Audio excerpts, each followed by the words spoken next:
Эмэгтэйчүүдийн эрүүл аюулгүй орчинд амьдрах эрх.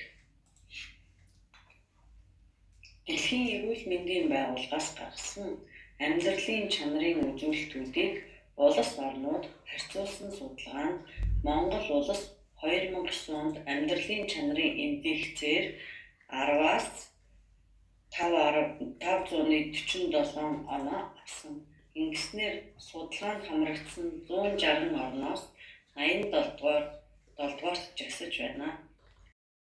Орчны бохирдолд уур амьсгалын индексээр хасах 3.54 буюу маш муу үнэлгээтэй гарсан буюу эрүүл орчны стандартыг хангалтгүй байна. Өөрөөр хэлбэл уур амьсгалын өөрчлөлт агаарын бохирдлын нөлөөгөөр сүүлийн жилүүдэд эмэгтэйчүүдийн эрүүл мэнд, ялангуяа жирэмсэн эмэгтэйчүүд болон урагт сөрөг үр дагавар ихээр гардаг болсон. Тухайлбал уул уурхайн зохисгүй олборлолтоос болон агаар ус, газрын баялагын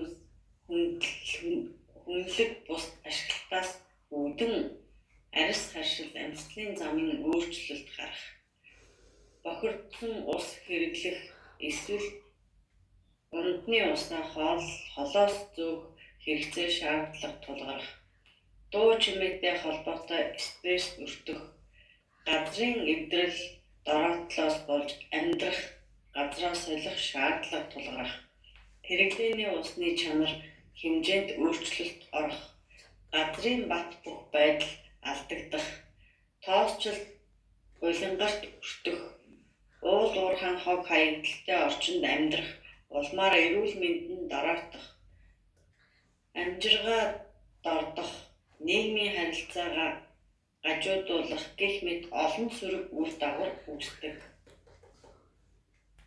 Бид юу хийж чадах вэ?